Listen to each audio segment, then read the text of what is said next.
Bulletproof Radio, a state of high performance. You're listening to Bulletproof Radio with Dave Asprey. Today's cool fact of the day is yet again about gut bacteria, because those little bastards are doing all sorts of things in your life that you probably didn't know. In this case, the gut bacteria have just upended hundreds of billions of dollars of, well, drug research, to put it in the best possible way. That's because a new study found that gut bacteria can modify huge numbers of drugs, and the genetic makeup of your microbiota predicts your response to medications. And the amazing scientists, who were only a little bit cowardly so they could get their next grant, said in the quote that they, quote, may predict your response to medications, even though they just freaking proved beyond any reasonable doubt that gut bacteria metabolize and change medications before your body can use them. However, they may predict. Whatever the may is. Let's stop using weasel words, my friends. We just broke a lot of medical research. This is from Yale. They tested the ability of 76 kinds of bacteria, which is a selection of bacteria to represent the microbe diversity of the human gut. Although, frankly, if you do it right, you can have more diversity. My number is 196. And you could do that they found that 76 different type of bacteria mix altered the molecular structure of 271 oral drugs, everything from hormones to antiviral medications. And they did that in only 12 hours in test tubes.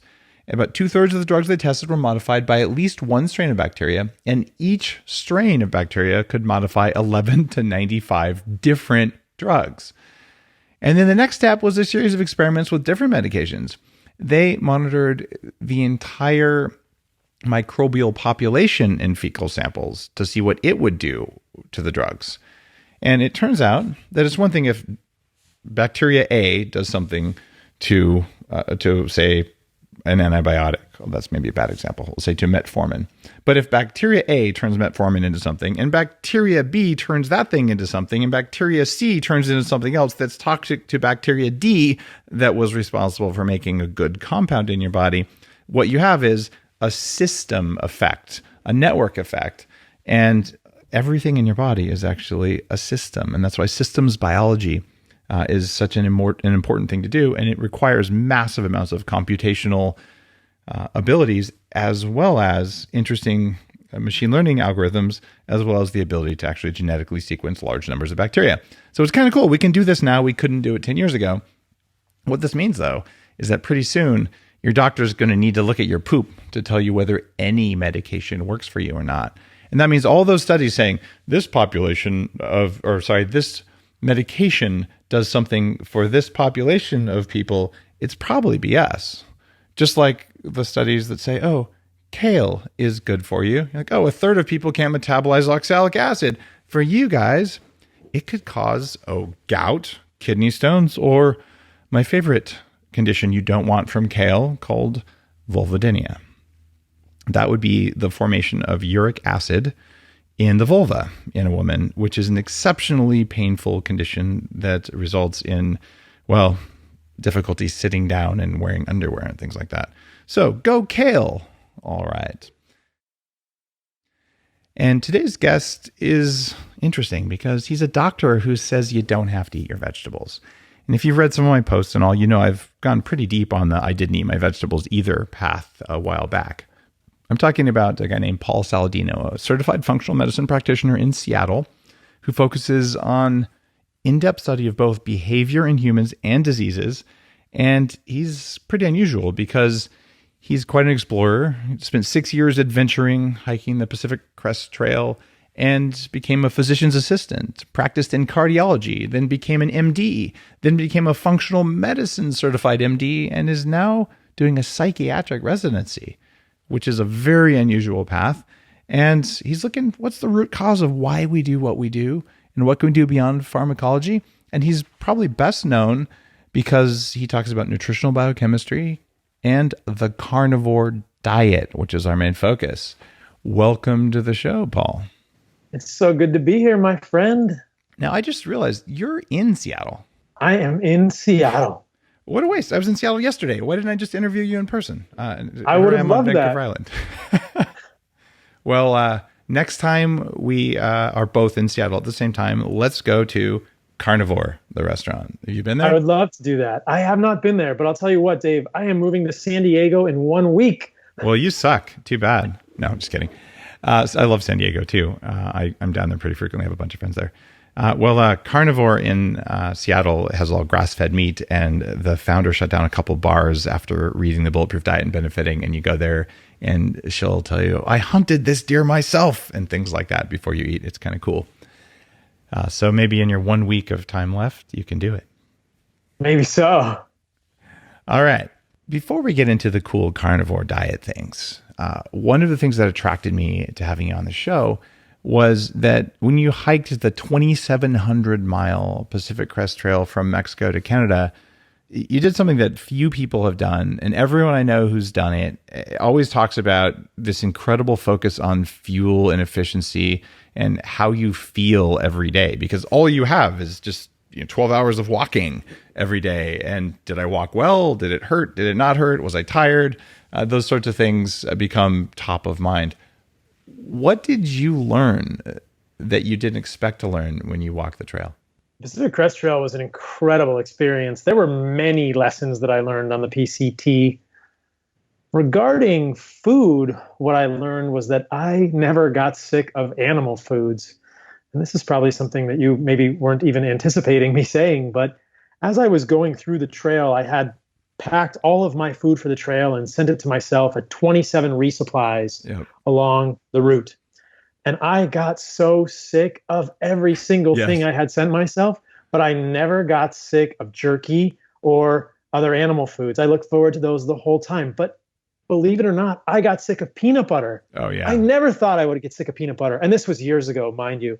This was 20 years ago that I hiked the Pacific Crest Trail, so I had no inkling of a nose to tail carnivore diet in my mind at the time. But in retrospect, it kind of, there's a little bit of foreshadowing there. I got sick of every food that I had packed. And granted, I was trying to pack whole foods. I wasn't trying to pack processed foods. I was trying to eat as well as I could imagine at that time during the Pacific Crest Trail.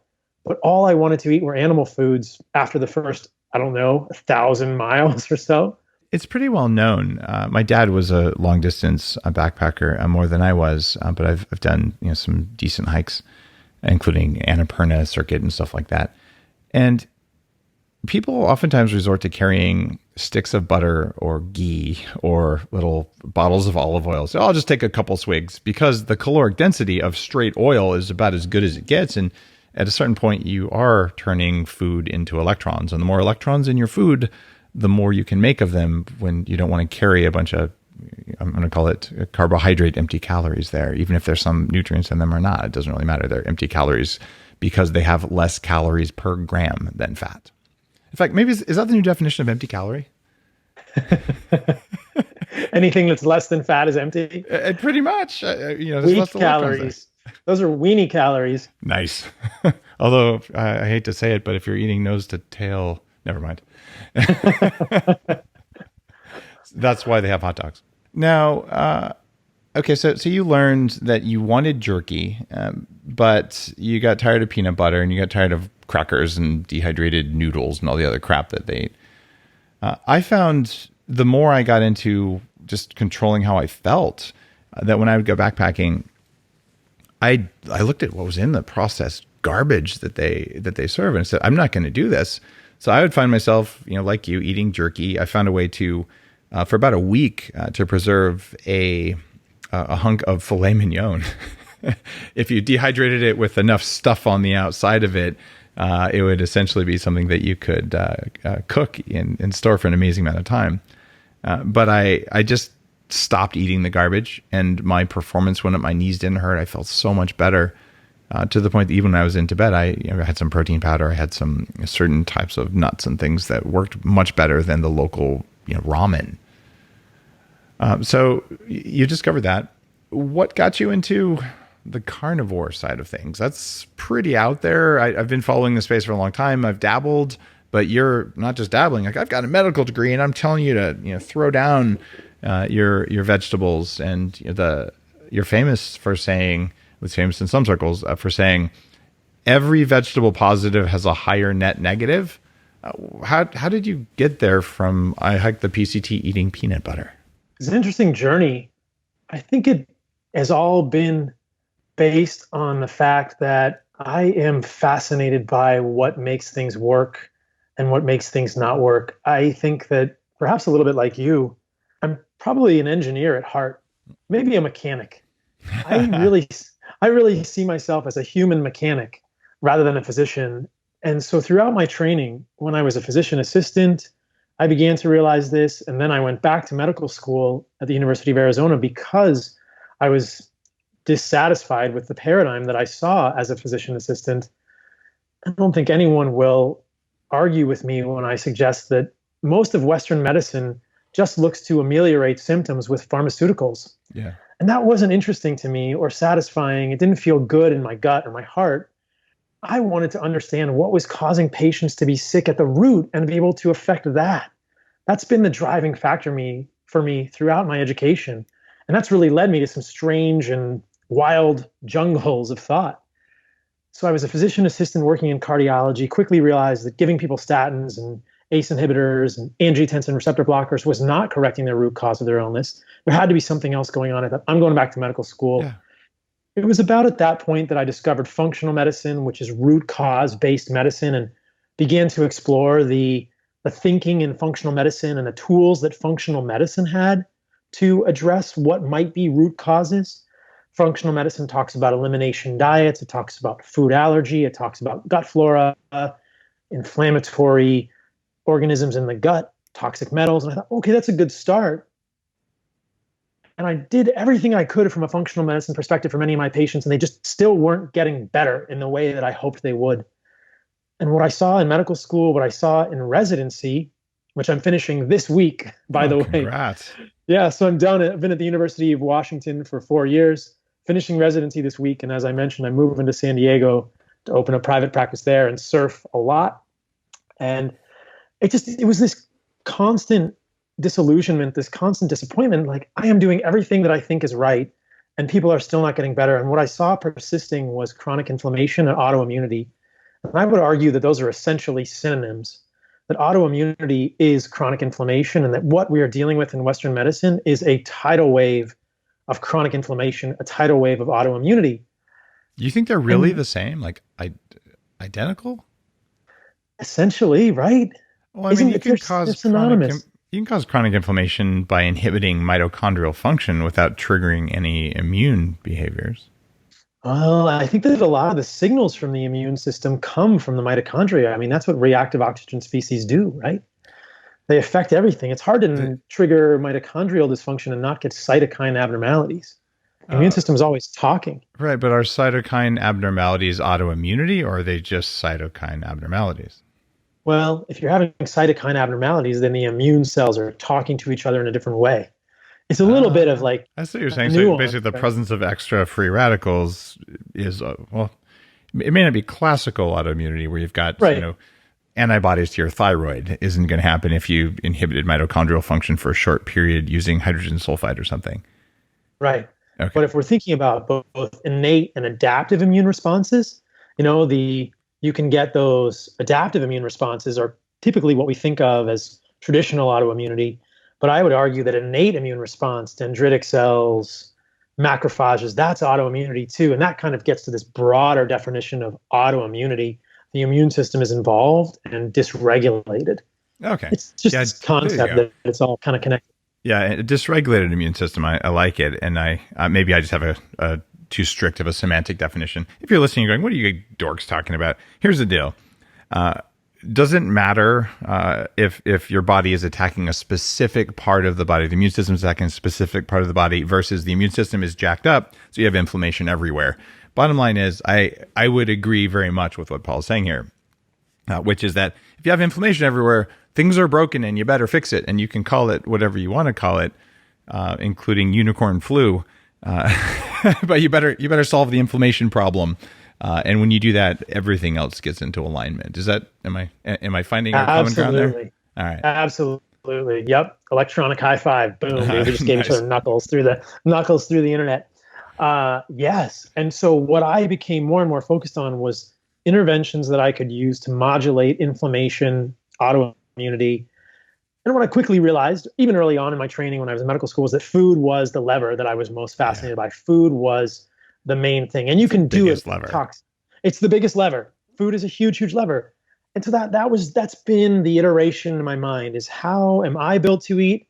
How are humans built to eat? And that was really what led me to hypotheses around a carnivore diet, thinking, wait a minute, maybe this is the idea. Maybe this is what's going on here, that we have been in this arms race with plants as humans for millions of years. We sort of had this evolutionary history coming from primates where we were eating a lot of vegetable and plant matter, moving to humans as Homo sapiens, well, previously Homo erectus and Homo habilis, 4 million to 2 million years ago. And we saw this huge expansion of the human brain.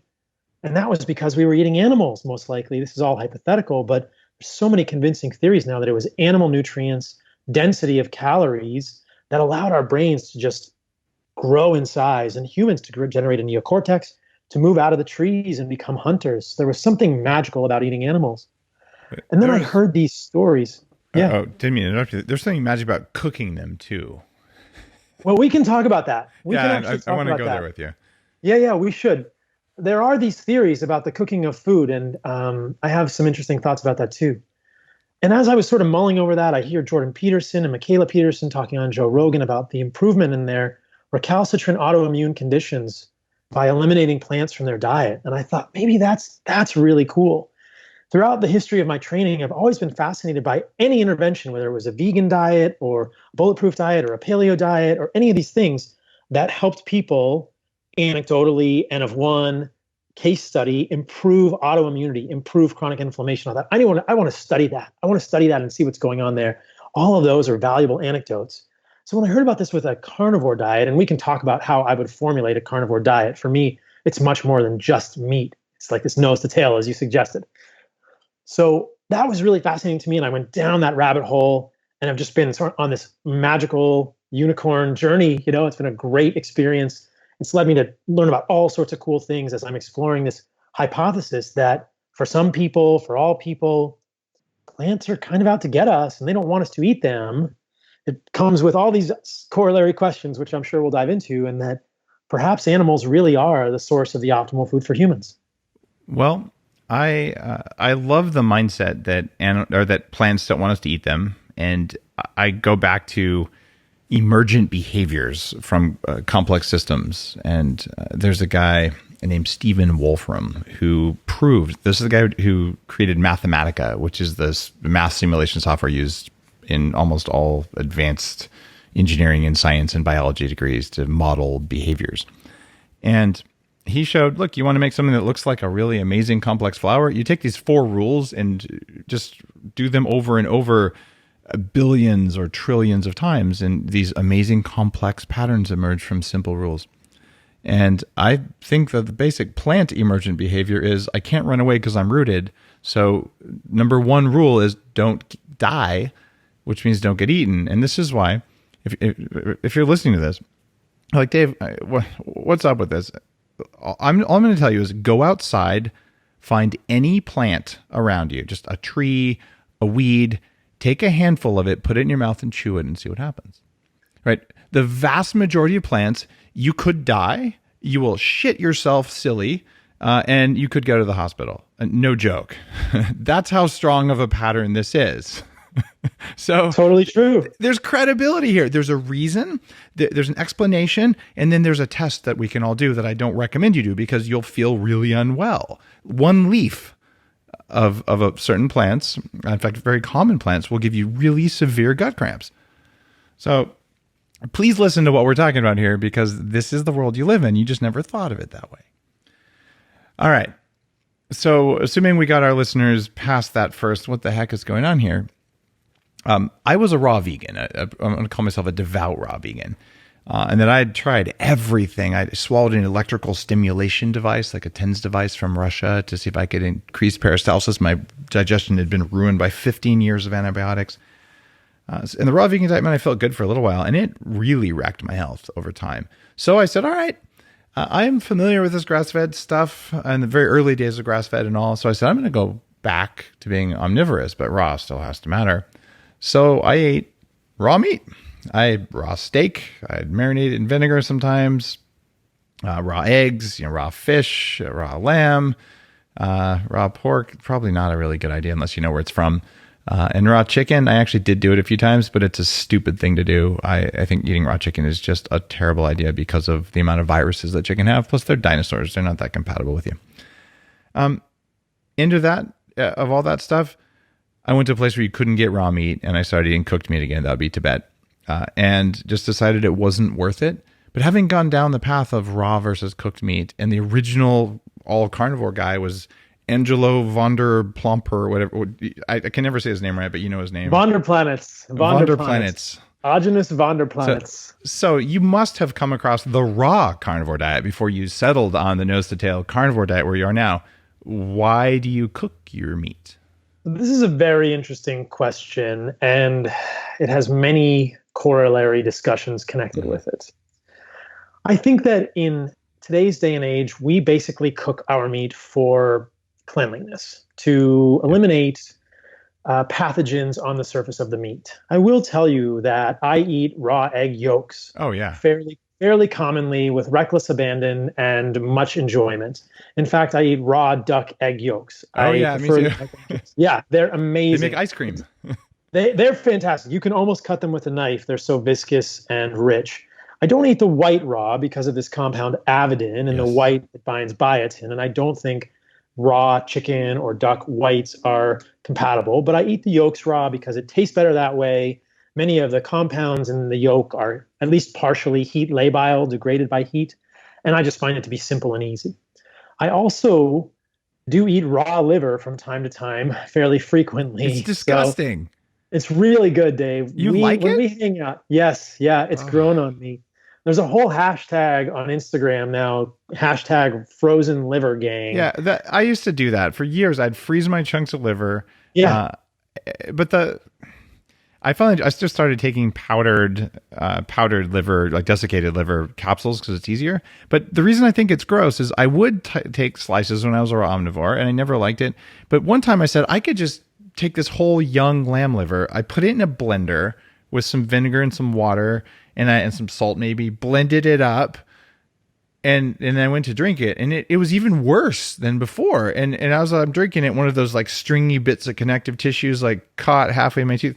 I still have nightmares about raw liver. And you're telling me, okay, you freeze it and take it as capsules, but do you have some recipe for raw liver to make you happy? No, you just eat it like the primal caveman that you are. Like you're just more eat of a it like man than I am. the apex predator. So what I'll do is I'll tell people about raw liver because as a physician, it's very tenuous, and I do not recommend eating raw liver to anyone because you will get sick. But it is something that I have experimented with, and I will go to the butcher and I learn about the diseases that cows can get in their livers, and there are liver flukes. But what I learned is that you can see when the fluke is in the liver, there are scars, there are streaks. So it teaches me about what a healthy animal liver looks like, and you can see if the liver's healthy. Then you freeze it for a certain amount of time, just like you might do with salmon to eliminate pathogens. People don't need to eat liver raw in order to get the nutrients, but we will talk about nose and tail carnivore, but liver is very nutritious, even cooked. Yeah. The desiccated capsules are great. I think, but I'm kind of always, I think of myself as the astronaut, right? Like I'm going to the carnivore moon. Yeah, we got to try it, right? Yeah, the carnivore moon is made of raw liver, just in case people want to know. And I'm out there exploring It's not grass-fed cheese? Oh my God. It's not made of cheese. Carnivore moon is made of raw liver. So I want to go back, I want to explore and bring things back. I do eat most of my meat cooked, but I will eat my steaks pretty darn rare. Yeah. Not always blue rare, but mid-rare, things like that, especially if it's a really good quality steak like a Wagyu or something like that.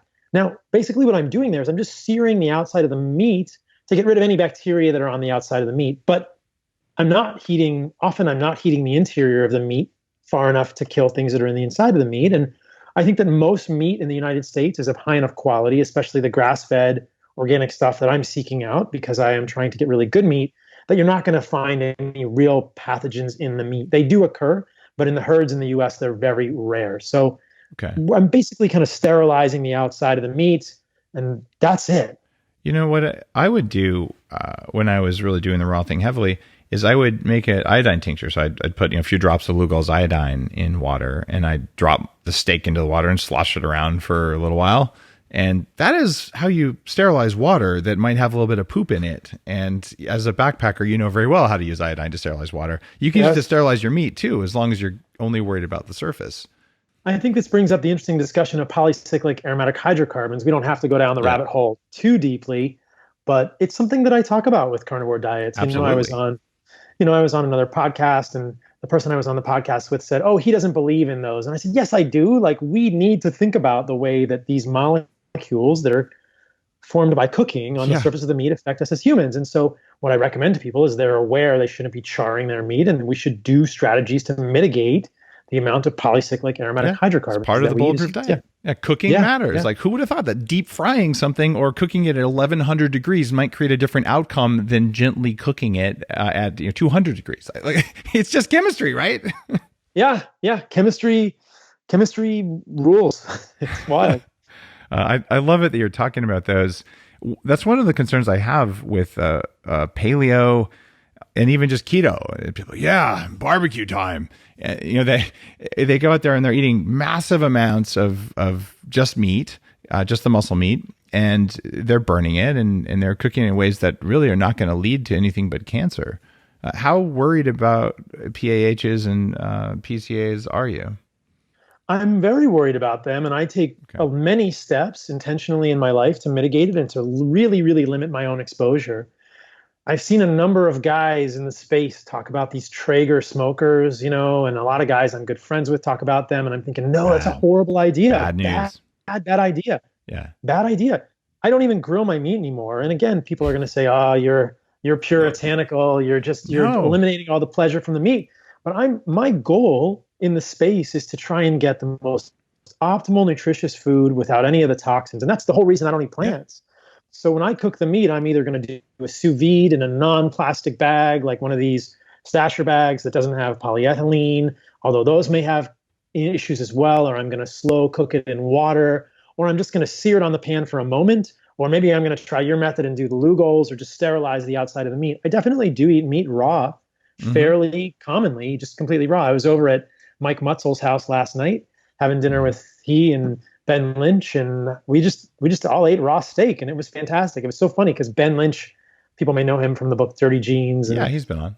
Yeah, MTHFR, and he had this raw meat. He hadn't had it before, and I posted it on my Instagram. He was like, "Oh man, I feel high." I thought it was so cool. 2 ounces of raw meat from like a good grass-fed animal. You get energy and you're full. I used to slice it real thin on salads, like carpaccio style. And I haven't done it in a while just for convenience and all. But now that I have my own sheep, it wouldn't be that hard to just have sheep on the cob. I could just walk out there, take a bite, and let it free. I think it's great. So I think people should definitely be thinking about this. And, I'm going to piss on a lot of campfires right now when I just say that smoking your meat, closing the barbecue, grilling, these are not the way to cook your meat. All right, I'm going to double down on that, and I don't know that I've confessed this in public. I tossed my grill more than 10 years ago for that reason. I just did a video on how to minimize toxins from grilling. Like, if you're going to grill, here's how to do it. And newsflash, you take a big piece of metal, like a metal griddle, and you're going to deal with the iron on the griddle, but at least it's protecting your food from most of the crap that comes off the fire and sticks to the fat. And so when I want a nice smoky flavor, it's shocking what you can do. You take salt, Himalayan salt or something that has been smoked, because when you smoke salt, the smoke that goes into that isn't the stuff that sticks to fat. And I've went really deep on all the academic research on this. So smoked salt that's made properly is okay, but liquid smoke is usually not okay because they put fat in the liquid smoke. Like, it just comes down to chemistry. So I can get a smoky flavor. I can do it in the oven and it's healthier, or I can put it in the sous vide and it works. And the outcome in health is so important that when I see smoked meat, I'm like, I don't want to eat it because I can tell my inflammation the next day. Do you feel it in one dose? I feel it. So I hadn't talked about this with people, but I mean, I'll share it with the community now. So I've been doing exclusively raw for the last 3 weeks as an experiment. Nice. Okay. Yeah. And I mean, you'll appreciate this. We're both sort of astronauts in the space. I don't know that I'll do exclusively raw long-term, but I'm going to remeasure my oxidative stress markers. I'm going to measure F2 isoprostane. I'm going to measure malondialdehyde. Can't wait. 8-hydroxy-2-deoxyguanosine. I really like eating all of my meat raw right now, Dave. And as a doctor, it's like, it's too hot for television. I can't tell people I'm doing that. You but feel the really caveat, good. There's you feel no doubt. really good. Yeah. You feel really good. Yeah. What's your take? When I did this, Jesus, going way back, I would eat only raw butter. Are you doing any butter, or are you just doing meat? I don't do dairy. I'm happy to talk about what I eat. I am writing a book, which is called The Carnivore Code, and it's going to be super awesome. I just wrote the chapter on lectins, and in that chapter, I talked about A1 versus A2 dairy. Yeah. And I'm completely convinced, or at least very, of the opinion that A1 is not a good thing for humans. I've just cut dairy out of my diet completely. And when I recommend, if people are going to try it, they do at least 30 days with no dairy at all. Butter actually has a decent amount of AGEs, so advanced glycation end products in it as well. So I don't do any of those things. Doesn't that depend on how it's processed and what it ate? Yeah. Yes. And so there's, I've looked really deeply into the whole butter thing, and I tell people ghee, milk fat, has a lot of stuff that's beneficial for you in it. And it's the same, it's essentially animal fat, the way it's composed. But there is some AGE in butter. However, there's much less than you're going to get from most of the cooked food you eat. Yes. Right? Or bacon. One of the things that I say, don't overeat that. People think carnivore, this is great. I can just eat bacon and eggs and steak for the rest of my life. And I'm thinking that's not the way to do it if you're trying to leverage health. Bacon, because it's cooked in its fat, has a lot of these AGEs. The bacon is relatively easy to fix, right? Number one, if you can get a pastured pig, that's great. And I know I have 10 of them in my farm, so I'm a little spoiled because I get to cure my own bacon. Okay. But then most people, if you can hear your bacon cooking, you're doing it wrong. Okay. That's the most important thing. And then adding vanishingly small amounts of lipid antioxidants when you're cooking. Things like, vitamin E, just a very small amount of vitamin E. Or you want to go out there on the anti-aging land, you could add butylated hydroxytoluene or BHT, which was an anti-aging substance, but now it's a demonized synthetic antioxidant food preservative. I think that preventing the damage in your fat's good. And now I'm going to really piss you off. Are you ready? Me? Rosemary. Rosemary extract is a great lipid antioxidant. I know it comes from plants. It's like, it's a bad thing. I'm just kidding. But rosemary is documented, so is oregano, in studies to inhibit lipid peroxidation. So if you slow cook your bacon, so that the fat is undamaged, there was no smoke, you didn't have to worry about burning yourself, your outcomes will be very different, but your bacon won't be crispy, right? Like you have to know this. Not you, but just everyone who's going to eat has to know this. Otherwise, screw the bacon. It's bad for you, but it's a religious experience when it's done right. And that's amazing. And I think that's what this podcast is about, and why it's cool to be spreading the message. And people don't have to be, we're not telling people to remove all pleasure from their life, but I think what's cool is to be able to deliver knowledge that creates power for people, leveraging this for better health outcomes, and say, if I'm going to do it, I should do it this way. Or, if I'm going to eat meat, I should eat it this way versus that way, because these things are important to know. And if people want a goal of optimal health and longevity and performance, then this is the way to do it, to be informed and to be intentional about how you're cooking and eating food. Yeah, we're not saying you're going to die if you cook your bacon hot and smoke something for a long period of time. You just might live less, which is a very different animal. Your quality of life may go down, or the length of your life may eventually go down, but you might have a lot of pleasure right now, which is not the end of the world. Pleasure now, pleasure long term. It's a balance. It's all about quality of life. People need to make their decision.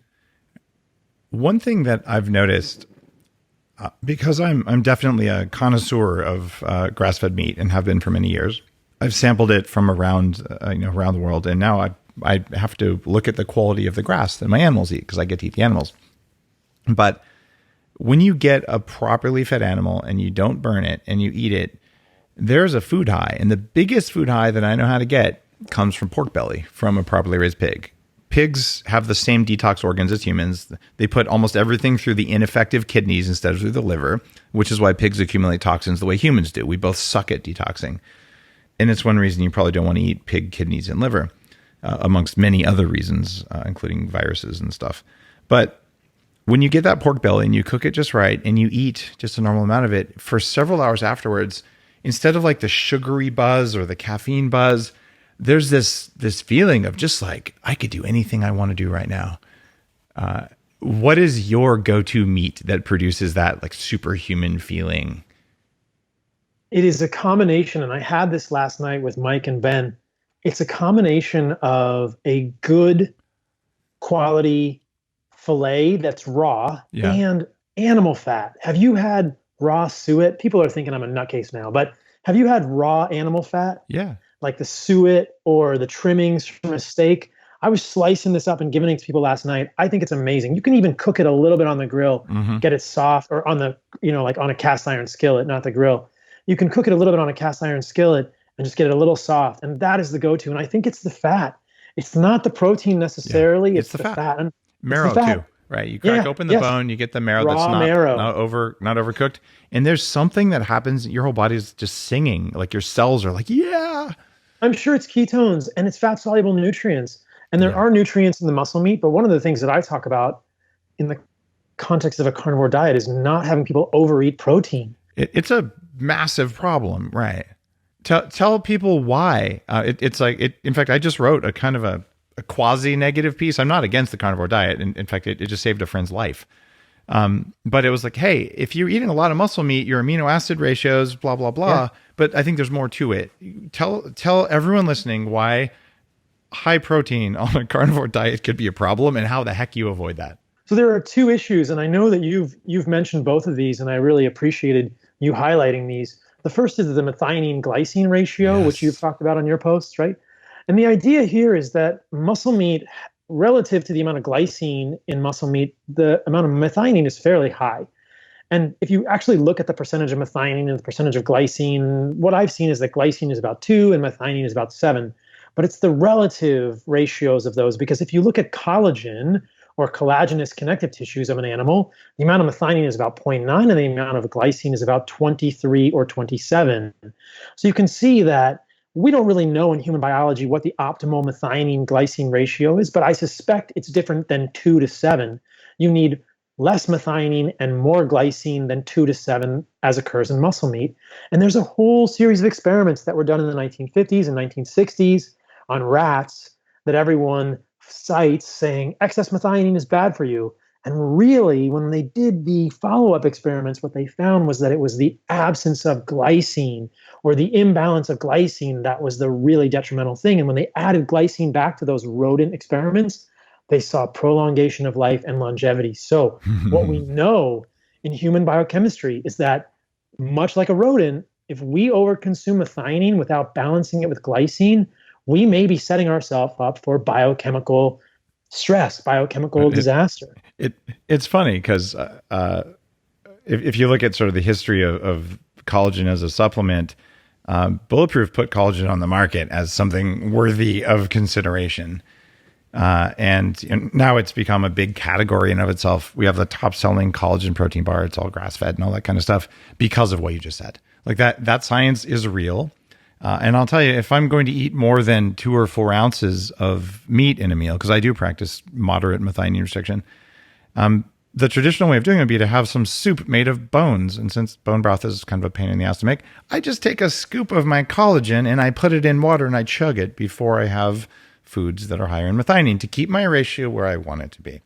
I love it. So you're down with that. On Instagram and social media, I made a thing out of like putting collagen directly on the steak. And some people were like, oh, we love it. I mean, our collagen's pretty neutral. It's about as neutral as any protein powder you'll get, much not like pea protein or something gross.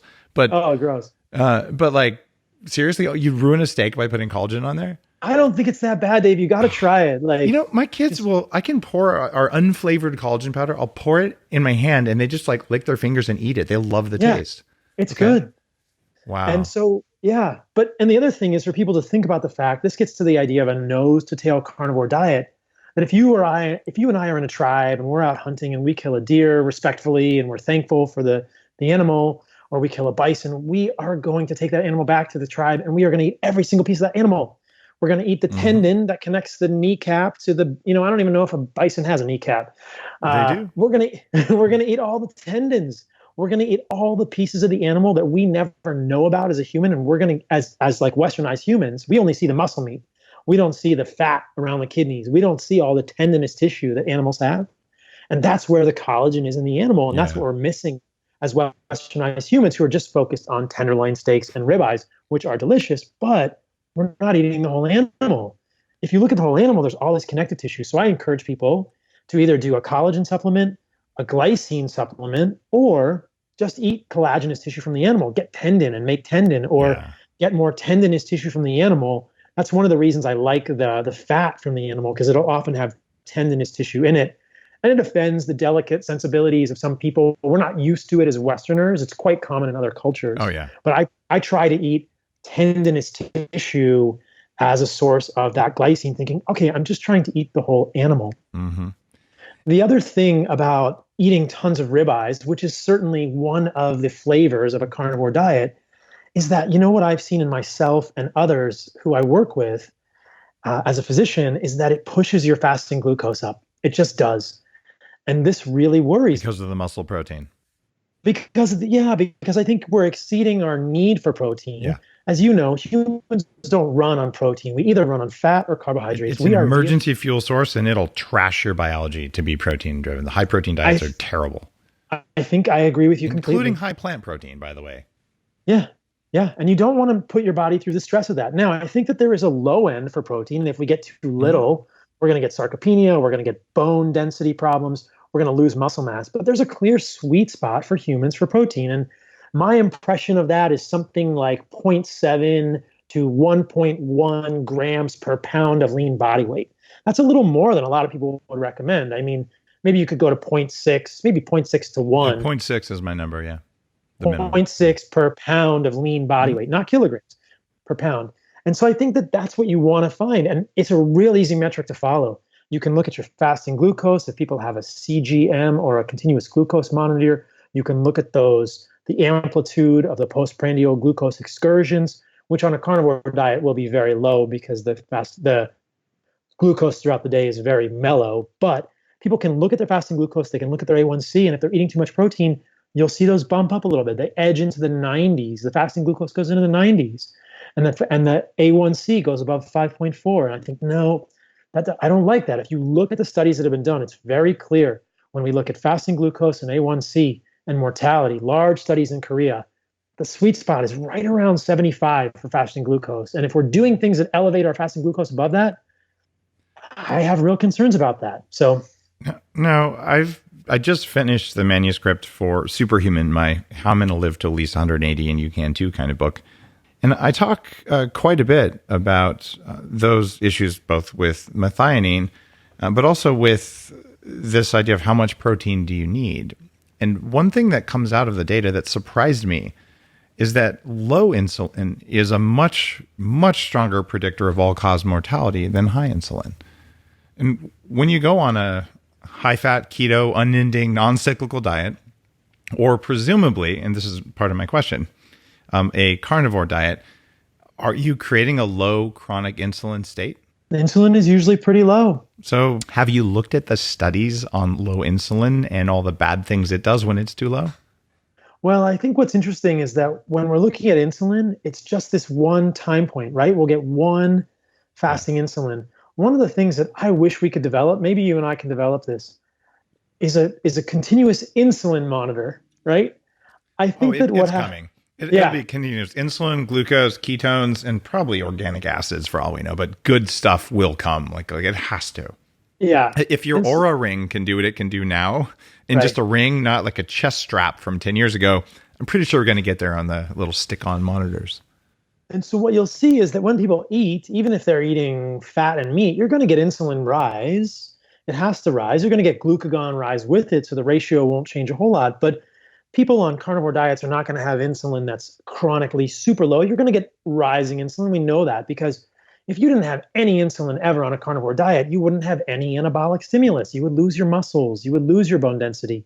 I think that humans want to activate mTOR every once in a while. We need some anabolic signals.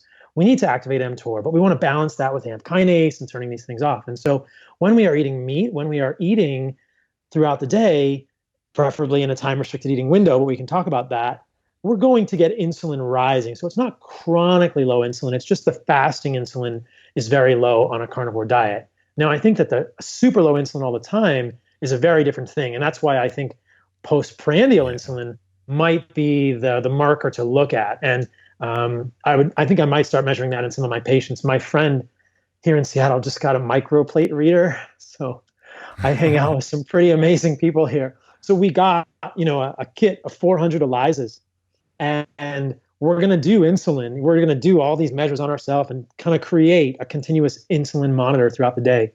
Wow. All right. That's fascinating.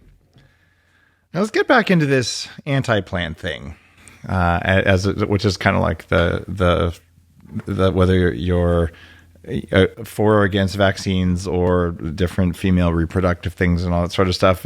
It's actually not as black and white as for plants or against plants or for meat is against meat.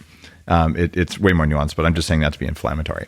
So, and your anti-vegetable stance, Paul, as a clearly bad human being, what are the major classes of plant-based compounds you're most concerned about? And I have my Bulletproof Diet 5, but I'm going to ask you, I'm going to quiz you on yours, and we're going to correlate it to those, and you're going to teach me about the ones I missed.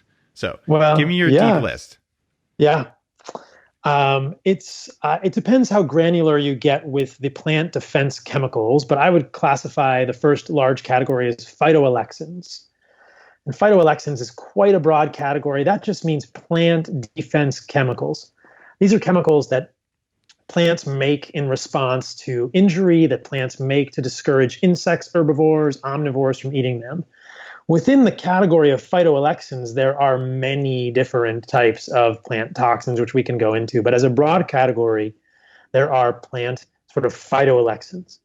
There are also oxalates and lectins. And I'm sort of, it depends how we sort of classify all this. I don't know that oxalates are necessarily a phytoalexin because plants often use oxalates to move ions and minerals around the plant.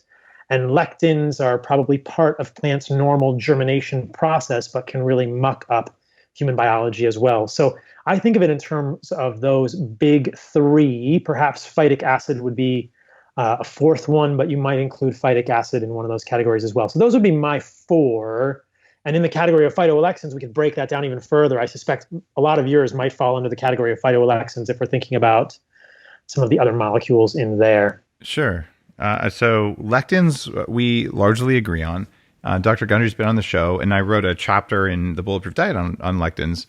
However, as I think you probably learned in medical school, we make 1,000 lectins in our own bodies every day. 1,000 different. Absolutely. It's a broad class of compounds. So to say all lectins are bad would be to say you must die.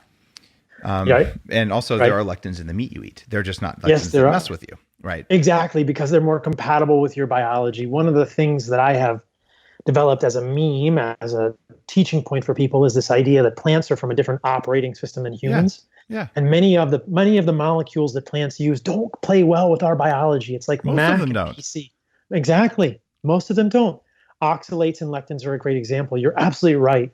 We have carbohydrate binding proteins in humans. Meat has carbohydrate binding proteins. But the chances of a carbohydrate binding protein from a plant interfering with your biology are much, much greater than a compatible molecule from a cow or a deer interfering with your biology. It basically is you. It's built just like you. Its biochemistry is 99.99% the same. So you're right. Lectin compatibility is really the issue. And Dr. Gundry's done a great job of highlighting that. And so lectins are out there, and I don't think all plant lectins are necessarily bad for you. It depends on who you are. And there are people who tolerate nightshades. I think nightshades are generally bad for everyone, but some people handle them better, and some people handle them much more poorlier, whatever, than other people. So lectins are there. The oxalic acid thing, man. When I went on Joe Rogan the first time, I was like, "Hey, here's Bulletproof Coffee," and Joe's like, "Yes, oh my god, I can't believe how I feel." And the second time, I'm like, I want to give something back to this community. I'm going to do the deep research on kale. And I prepared this post because at the time that was like the big thing was kale smoothies. And I'd tried kale smoothies. I'd been that raw vegan eating a bucket of kale every day and all that. And it causes inflammation, at least for me. So I went through, like, okay, here's how you cook kale. Here's how you bind the oxalic acid. Here's how you pour the water off. Here's the species of kale with lower oxalic acid. By the way, the lacy kale is bad and the dino kale is good. Well, good, Yep. good being less bad. And all that stuff. And I wrote this big post and went on, and it still pissed people off. And I'm like, come on, guys, I'm trying to help you. Like, if you're going to do it this way, or maybe just skip it already. So that's kind of my oxalic acid story. But the category of toxins from plants that you didn't mention that I think is noteworthy is field toxins and storage toxins. Mycotoxins, absolutely. Hold on. Did you just say mycotoxins are a real thing? Mycotoxins a very real thing, my friend. Oh my goodness. Didn't you hear Rhonda Patrick when she went on Joe Rogan? Right after he decided, one of his friends decided to knock off Bulletproof, he decided that I was a bad man. And he had Rhonda Patrick come on and say mycotoxins didn't matter in human biology. Are you disagreeing with the great Rhonda Patrick, who is too busy to come on Bulletproof Radio? Oh, I think I would disagree with Rhonda Patrick about many things. Oh, no. Yes. Oh, hey, you my know what? goodness. Let me send you some literature about mold toxins. Oh, you mean the 1,000 studies I have on the Bulletproof website? that you've already told. Yeah. You should make a movie on it. Oh, wait, you did. Oh, my God. Yeah. No, mold toxins are a big thing. I recently had Anthony J on my podcast, which is Fundamental Health. Oh, yeah. We talked How many about, episodes do you have, by the way, on fundamental health? I have 9 or 10 now. Oh, so you just got started. I haven't checked it out. I'll check it out. Fundamental Health is the name? Fundamental Health Okay. with Dr Saladino, MD. Yeah. And I had Anthony J on. He is a PhD. He works at the Mayo Clinic in Rochester. And he's written a great book on estrogens. And we were talking about mycoestrogens. Yes. Grains. Zeranol, right? Yeah. Okay, tell people about Zeranol. You know what it is? I think you and Anthony may know more than I Okay. about that. But I know that when grains get moldy, they get these, I don't know if it's zeaxanthin or something like. No, it's that's a zeaxanthin. That's good for you. At least if you believe, as I do, that some of those things are good for your eyes, even though they come from plants. You're talking about zearalenone, the mycotoxin. Yes, zearalenone, yes. So it's 1,000 times more estrogenic than your own estrogen. But Zeranol, and this is why I thought you know about Zeranol. Zeranol is purified zearalenone that's sold to ranchers, and you put a little wax pellet of Zeranol into a cow's ear, and the feed efficiency of the cow goes up by 30%. Now, that means the cow gets fat on 30% less calories. And if you're one of those old school 1970s calories in, calories out guys, you tell me how that's possible. It's not about calories in, calories out. It's about hormone manipulation in that case. But if you're on a carnivore diet and you're not eating grass-fed meat, you're getting a dose of synthetic estrogens purified from mycotoxins. And what they do is they cause fatty streaking in the muscles. You want that nice marbled cut? I don't want marbled tissue in my body, thank you very much. And I don't eat marbled tissue, right? That's why, like, for the people who are into the carnivore diet or just in the Bulletproof diet, grass-fed or be vegetarian. Well, in your case, I don't know what you do if you're not grass-fed, but... Unwild. Okay, so you're down with the mycotoxins having some effect on human biology. And this is the other thing I was talking about on that podcast with Anthony about the fact that when cows are fed moldy grains or they're fed corn, that corn is also sprayed with atrazine, which has an estrogenic effect. And I do have a lot of concerns that those estrogenic molecules accumulate in the fat and in the muscle of these non-grass-fed animals. And I've often thought, if you look at a healthy human, if you look at a human athlete, you're not going to have intramuscular fat deposits. I love that you brought this up, Dave. And yet you go to the butcher and you're like, I want that marbled meat. You know, that is a cow with metabolic syndrome. Yeah, it's a diabetic cow. That is a diabetic cow. That is a cow with inflammation. And the way that healthy muscle is supposed to look is not, you're not supposed to have fat in your muscle. And it tastes better because of the fat. But you know what? You're supposed to have fat stores around the muscle or fat on the tendinous streaks or fat in the ribeye in that place. But intramuscular fat, that's suggesting a sick cow. And whether they're giving them the mycoestrogens in the ear, like you're suggesting, or whether they are giving atrazine on the corn, this is going to bioaccumulate in your meat. So it's a big problem, these estrogens and these mycotoxins. Yeah, absolutely. So that's another... you can eliminate all the mycotoxins if you don't have any plants, right? Well, except no. Well, on the food. That's the problem. A lot of us know the amazing myth of I don't mean myth in a bad way, but just the mythology of 48-day dry aged beef. Oh yes, so right. That's not a good idea. So, and it took me a while to figure this out. I'm dialing, why do I feel inflamed? Why is my brain foggy after I ate that amazing, $80 steak? And what happens when you hang meat for a while in the right environment is you're fermenting it and you're allowing fungus to grow. And then they cut off all the black stuff from the outside of it. But the hyphae, the fungal roots, have gone into the meat and they've tenderized it. Now, newsflash, you're eating meat contaminated with a fungus that feeds on meat, and you are made of meat. That seems like a bad idea to me. I agree with you. Okay.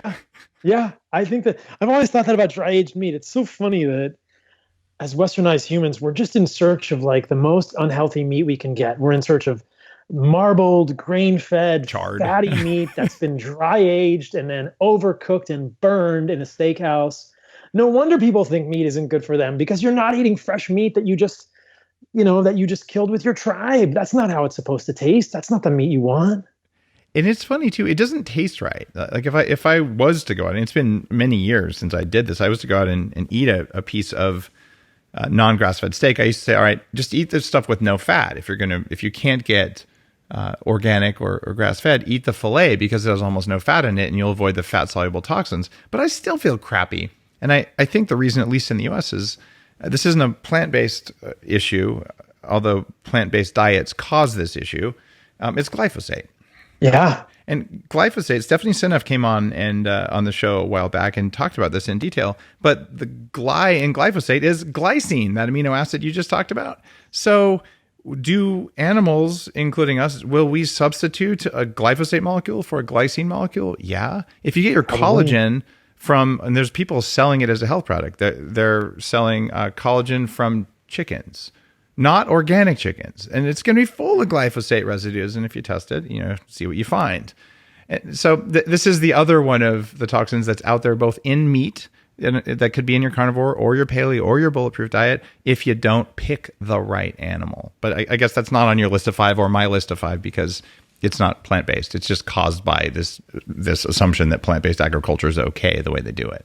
Oh, it's so bad. It's a water-soluble toxin. It's in everything now, and we can't avoid it. And yeah, I mean, even you and I, unfortunately, who really try and filter our water and eat good meat, and for those who are eating plants, even eating organic plants, you're going to have glyphosate residues in your body. I think this is an incredible disservice done to the human race by Monsanto Bayer. Well, they're getting the pants suit off them right now and losing in courts, and the whole value of Bayer is dropping because they bought Monsanto. And, I believe in business karma. So amen, brother. Let's see what happens there. Okay, the other plant-based, or at least plant compounds that are particularly of concern to me, but also in animals, it's toxic metals. And there's something called thallium that a lot of people don't know about. Are you read up on thallium? You want me to talk about why I'm concerned about it in plants, or do you have a story about it? I don't have a specific story. Let's hear what you know about it. I just know that it's a heavy metal that we don't want to accumulate. I remember hearing something about kale accumulating. Maybe it was thallium. Yeah. But here's why thallium's an issue. Thallium's known as the poisoner's poison because in Russia they would use it. It was commonly used because it disrupts potassium in the body, and it's flavorless and colorless. You put it in there and it inhibits mitochondrial function, causes all sorts of havoc, and you just don't know why the person starts to die. So it's not that common. The problem is, in the US, we banned lead from gasoline because lead is another really serious thing that you get in animals or plants raised near freeways and things like that. So we took lead out of our gasoline. Guess what they replaced the lead with? Thallium.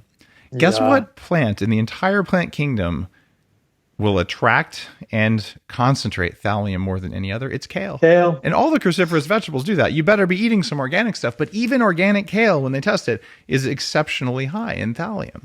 So if you're one of those people who, with the best possible intention, is eating 2 kale salads a day and you have higher than normal levels of thallium, which means lower levels of mitochondrial function, and kidney stones and sore joints all the time, like maybe you should get some lettuce instead of kale, and you just might like your life better. Or you can just eat animal's nose to tail. All right. Have you ever had a pig nose? No. All right. So we butchered our 2 pigs last year. And if you go to my Instagram page, dave.asprey, there's a picture of the face. We took half the skull and I cooked it, I sous vide'd it, and then finished it in the oven. And it was actually the best pork I've ever had. Like crispy skin, amazing. But that little last inch of snout, man, I couldn't get anyone at the table to really want to eat the nostrils. I mean, it was not nice. So the next one's going into head cheese, which is going to be okay. I bet it's high in collagen, though. I mean, I'm sure it's good for you. The snout? Oh, it's certainly high in collagen. It was also highly marbled. It was pretty weird, but there's just something on the texture that was just not right. I don't know. And also, I mean, you have to really be comfortable with the fact that this pig had a good life. I fed that pig, and now it's feeding me, right. and it's a synergy there. But for people who are saying there's animal cruelty involved, they have never seen what happens when you disrupt hundreds of acres, or in this case, hundreds of square miles of prairie, all the just death and destruction of animals for monoculture. And you have tractors going through to make these low density, not very healthy foods that then get tracked around. The death per calorie on a carnivore diet from grass-fed is way, way less than on any vegan diet you can do, unless you're growing the vegetables yourself in your garden. And that is, I mean, I do actually have about a half acre of garden behind me where I grow all my own vegetables. And I can tell you not a lot dies in that garden. But most of the time, by the time your food's transported, everybody lost. So all right, I'll get off my rant there. I agree with you completely. The buy kills with plant agriculture is a big deal. And we don't have to go down the environmental thing. We could probably do a whole other podcast on the environmental stuff. I did a podcast on my podcast with Peter Ballerstedt, who is very interested in the environmental stuff. It'll be out in a couple of weeks. Probably by the time this comes out, it'll be out. But Peter has gone to great lengths to share this message, and he's educated me a lot about the fact that the greenhouse gas emissions from cows are not the same as new emissions from fracking or technology or other types of carbon. So I would encourage people, if they worry about greenhouse gas emissions from cows, to seek the facts and don't watch the vegan propaganda, because they're very low. Yes. They're very low. They're minuscule compared to the new carbon that is being created by technology, by burning fossil fuels, et cetera. We all contribute to this. I'm guilty as well. I drive a car. I wish I had an electric car. I don't yet, but even, fossil fuels are everywhere. But the fact that people vilify ruminant animals, which are actually, if they are grass-fed and properly raised, contributing to an increased amount of carbon carrying capacity of the soil and decreasing overall greenhouse gases, the fact that people vilify those animals is just an injustice. That's one of the ways we could really, really change the amount of greenhouse gases in the world. More ruminant animals. It's anti-nature, it's anti-human, and it's anti-animal. Those animals exist in our ecosystem for a reason, and they exist on my farm for a reason. And part of it is soil integrity. The pigs prepare the soil, the sheep shit on the soil, which inoculates it with the bacteria that it needs, and then amazing stuff happens. And if you don't have that cycle, it doesn't work. And this is also one of the reasons too. Some of the proceeds from Superhuman, my anti-aging book, are funding a carbon capture X Prize. So I donated them because we've got to solve the problem. And the single biggest thing we have to do is fix our soil. And you got to have grass-fed animals to do that. And that will capture carbon. And also, we're going to run out of soil to grow those dumb vegan burger things. We're going to run out in about 60 years if we don't do this. So it seems important to me. But yeah, we could do a whole episode on this. Did you see the literature about how much glyphosate was in I think it was the Beyond Burger? Oh, God. It was so high. Those are ultra processed food. I'm sorry. I mean, I like the idea of that, but just because it tastes like a burger, I could probably make cyanide taste like a burger. It doesn't mean you should eat it, right? It actually has to functionally act like a burger in your gut and then in your cells for it to count. And so I want that to work, but it seems like a sad excuse to sell non-organic big food to me. All right, let's switch back to one of the big criticisms of meat. And I've debunked this, although I don't really like the word debunking because that implies the person was trying to bunk. We'll say I have corrected the mistake is a more accurate way of saying it. Around TMAO. Ooh. What is TMAO and what's the issue here? TMAO is trimethylamine oxide.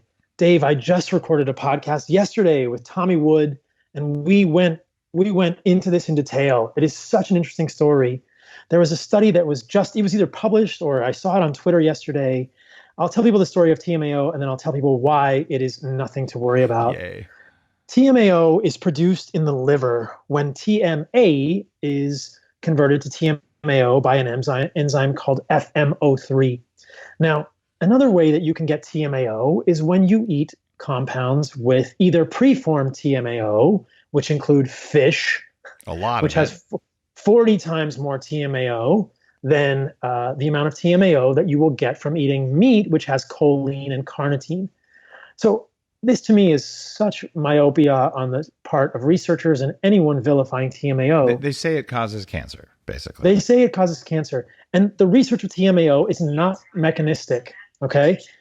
The research with TMAO is not mechanistic, it's epidemiologic. And people need to know that many of the things that we have that are told to us about the negative qualities of meat are observational epidemiology. They're not actually experimental. They don't know why. It's crappy science. Because you and I horrible science. We just mentioned 8 different things you can do wrong when you're eating your meat. And they're like, oh, I don't know, these people eat sausage made from crap animals. And then the bad things happen. Therefore, all meat is bad. And it's just, that's stupid, right? It's just stupid.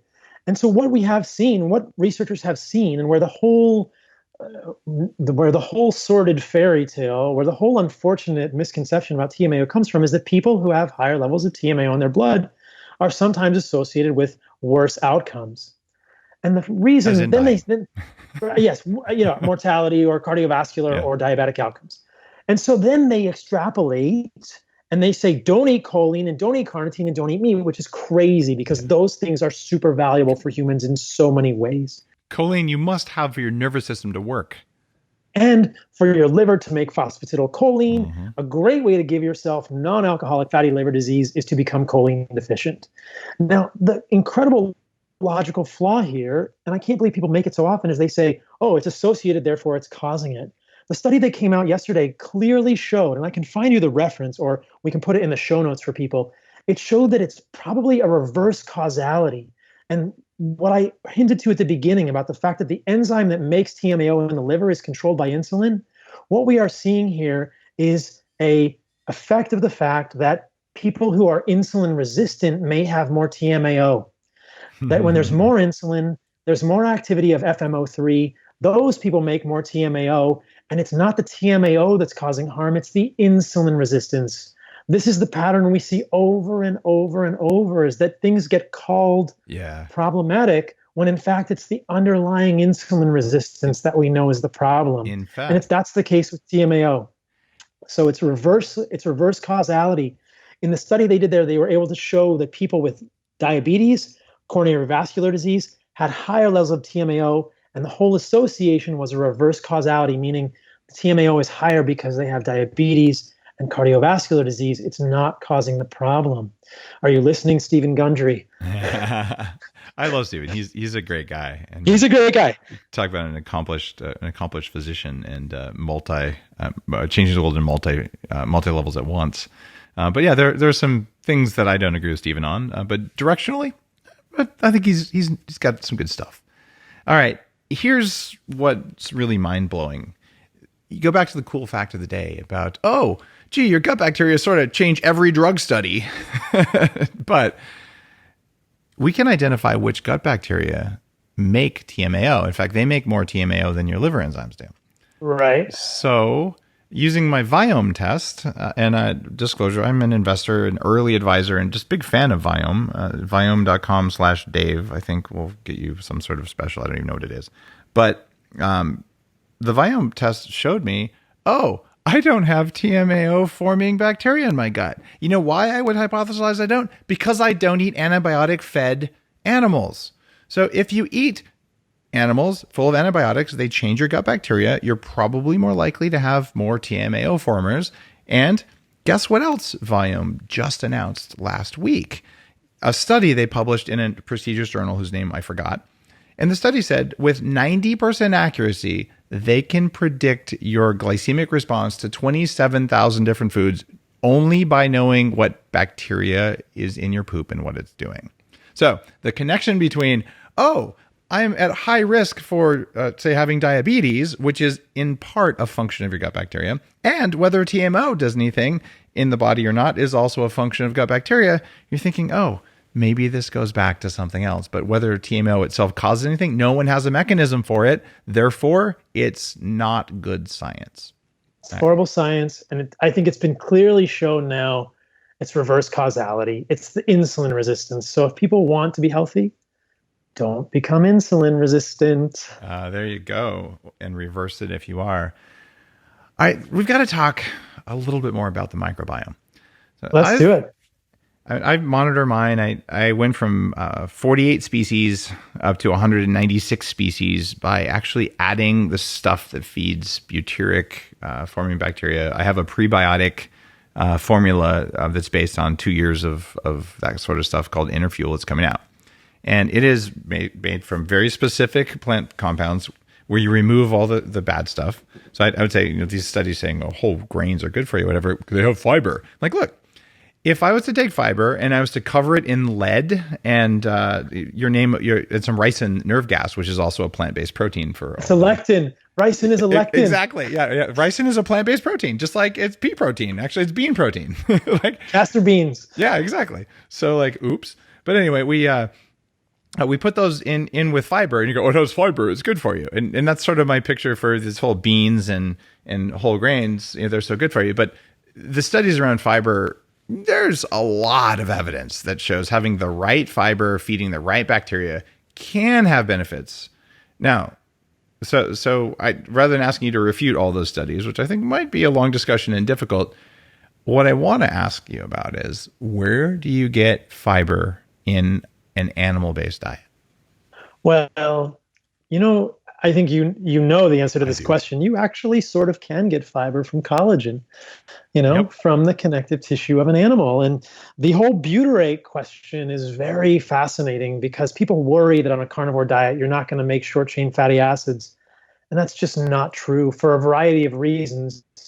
As Dave is hinting at, the collagen in an animal can actually be fermented into short chain fatty acids. But also what has been shown in feeding experiments is that protein can also make short chain fatty acids. They're different than butyrate. It's isobutyrate or acetate or propionate, but there's plenty of short chain fatty acids. And the fact that on a ketogenic diet, like carnivore, like nose-to-tail carnivore, you're going to have circulating beta hydroxybutyrate, means that the epithelial cells in the gut are going to have plenty of fuel. But yeah, there sort of is, quote unquote, like a sneaky animal fiber on a carnivore diet. That's what I wanted you to say, was the words animal fiber. I was hoping you go there. And that is a nickname for collagen.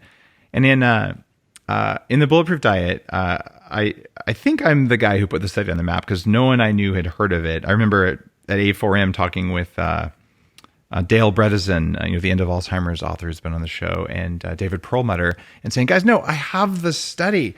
It says that you can turn collagen into butyric acid. There's just one little problem. The only study I could find was in leopards.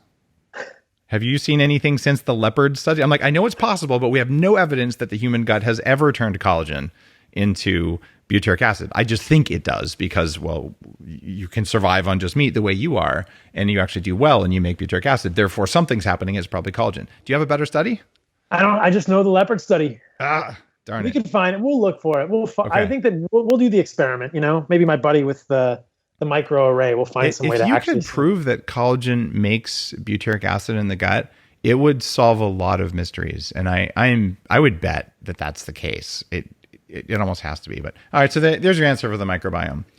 What I haven't seen, and in fact, I bet you that Naveen from Viome would probably be more than happy, to run a small test of 10 people or something who are going to be on, high collagen animal-based diets just to see what their gut bacteria did over time. I don't know if he does that kind of stuff, but I could always ask him. We should do it. All right, I'll connect you guys if you're interested. Yeah, please. Okay. Yeah. All right, I've got one more question for you. I've publicly stated, hey, I'm going to live to at least 180. I think we can do it. Now, you've got medical training. You've done all sorts of cool stuff. You're deep in the biochemistry like I am. How long do you think you can live? I think I'd say probably something similar. Hey, what lengthens your telomeres? Sex? Red meat. There's actually studies that show really? this. I mean, if people go online and Google that right now, red meat telomere lengthening, they'll find it in an instant. Yeah, it's not a fringe study. Wow. So who would have thought? Okay, I got to ask then, ferritin levels. Ferritin is something for, if you're listening to this and you don't know what ferritin is, that's okay. You're just a normal person like most of us. Ferritin is the amount of iron. It's an inflammatory compound from too much iron, and eating a lot of red meat can raise ferritin. What's your take on ferritin on the carnivore diet? I think that it's very individual. I think that what we see with ferritin is complicated because it's an acute phase reactant. And when I'm looking at ferritin, I have a number of clients who are carnivores and keto now, and I've seen a lot of ferritins. I've checked mine multiple times. It was 87. And I talked to Joe Mercola. He was very concerned. And he said, what's your GGT? And my GGT is 13. So I always correlate a ferritin with a GGT. I don't want to see oxidative stress. And so what I use when people have a ferritin above 100, I'll use other inflammatory and oxidative stress markers to kind of triangulate and say, do I really think this is causing oxidative stress in people? Certainly there are people with polymorphisms like hemochromatosis who will overaccumulate ferritin to very dangerous levels. And those people will need to get phlebotomy no matter what they eat, whether they're eating lots of red meat or not. But for the general public, I'm not really concerned about overaccumulating iron. I think the body is pretty good at doing this. If I saw someone and they had an elevated ferritin, I would want to know why, and I would want to triangulate with other markers of oxidative stress, like you're suggesting, kind of try and answer the question, is there oxidative stress? I would want to do the markers that I kind of suggested earlier, F2-isoprostane, 8-hydroxy-2-deoxyguanosine, get a sense of where that's going. But as we suggested earlier, maybe the ideal animal-based diet is not excessive amounts of red meat. Maybe it's just that kind of Goldilocks amount of really good red meat with organ meats and good fat and, you know, that nose to tail kind of thing, well cooked in a way that doesn't have lots of polycyclic aromatic hydrocarbons. So we have this interesting perspective. You've got guys like Dr. Gundry who basically say, you know, probably a lectin-free vegan keto cyclical diet is really the bee's knees. And what I'm hearing from you is basically a low protein, mostly ketogenic carnivore diet is the way to go. And I would say moderate protein, not low protein. Okay, yeah, moderate protein, fine. And what you heard me saying is a low to moderate protein, non-lectin, cyclical ketogenic diet is the way to go. And you have to pick the vegetables based on your own biology, including your gut bacteria and just including what works and what doesn't work. How would someone listening to the show possibly sort out these opinions from two people with medical credentials and one unlicensed biohacker? I think that they have to see what works for them. Yeah. I would say, man, anyone listening to the show, if you do any one of those three things, you are going to feel great. You're in the top 2% of health anywhere. Yeah, and the rest of it's okay. You cannot go wrong. You know, you cannot go wrong. I think, like I said, maybe this brings it full circle. I think that a lot of people who go on the carnivore diet are either very curious about, you know, how they're going to feel doing this, or they're very sick, you know? And I think that one of the tools that I suggested, or one of the sort of rubrics I suggested in the beginning, was this idea of elimination diets. And I think that people don't need to start with carnivore if they're super curious, some sort of an elimination diet. You could do a well-constructed bulletproof diet. You could do a well-constructed paleo diet. You can do elimination, but right. If someone Googles an elimination diet, though, I just want to be really clear. The traditional and the things you'll read about elimination diets, they take 1 to 2 years, and they have these incredibly complex, you can only eat something from this family once every 4 days. And like, it's the most horrible, unwieldy thing. Even I couldn't do that. So here's the deal. Eliminate everything that's probably ever been shown to cause a problem. Just eliminate all of them for 2 weeks. There's your elimination diet. And you know, an easy way to do that? Just eat meat. It's probably the most extreme elimination diet either, because unless meat's the problem, you've eliminated everything that's the problem. And if your life changes, you're like, aha, maybe I could eat meat plus, and then you could try something else, right? And you can add things back in until you hit the wall. And just eat animals, though. Just eat animals, not just meat. Just eat animals. Yep. I just put the whole thing in a blender, make a smoothie. It works. Get some liver. Get some liver. Right. You need those nutrients. You need the collagen. We talked about it so much, Dave. I want to keep going. I got one more question for you. Is there a kind of animal you just wouldn't eat? I mean, I think that ruminant animals seem to provide incredible nutrition for humans. I can't think of any animal that I would not eat, honestly. I will note that it seems to me that ruminants provide really rich nutrition, and I eat probably 99% ruminants at this point. Ruminants are good. I probably would not eat some fish that are just, I mean, at this point on the earth, I would not eat many fish because they are so toxic with metals, right? Theoretically, in the history of the earth, no, I can't think of any animal that I wouldn't eat, honestly. I have a hard time with that one. I wouldn't eat, elephants because it's mean, and, baby seal soup or something like that. That's just okay. There's animals, there aren't enough of them, so let's not do that. But you would eat a woolly mammoth with me if we were alive a million years ago. Oh, heck yeah. I'd smack that guy right on the head with my club. Right. And then I would get killed. But a long time ago when there were plenty, sure. The other thing is, as I think about it, it's pythons. I've eaten python once, and it was such a horrible experience because I'm like, I'll eat. Yeah, I believe in eating from nature, and they're an invasive species. And when I did the research after, choking down this horrible thing, it's like, imagine the worst squid you've ever had, 10,000 times rubberier and tastes a little bit more like chicken. And no matter what you do to it, it's just hard to eat. And then after you eat it, you realize that those things accumulate every metal and every pesticide better than almost anything. And so they're just toxic. So if you're really tempted to go smoke a python in your Weber grill, maybe there's a better choice. Yeah. All right. Yeah. On that weird note, your website is paulsaladinomd.com. Your brand new podcast, Fundamental Health. I had a lot of fun chatting. You know what you're talking about. I still think you should go eat some broccoli already. Oh man, you know what, Dave? I'm gonna save the broccoli for you. I'm gonna have some meat and fat and liver when we get off this call. Well, I will also eat some pork belly from a pig I raised myself, and I will not feel too guilty about it. I think that sounds amazing. I'm coming over for dinner. You're welcome anytime if you're on Vancouver Island. I do think at this point I can say I have some of the best meat on the planet, at least if it's lamb or pork. I'm going to be there, brother. I'm coming. Right. Have a beautiful day and enjoy sunny San Diego. Thank you, sir.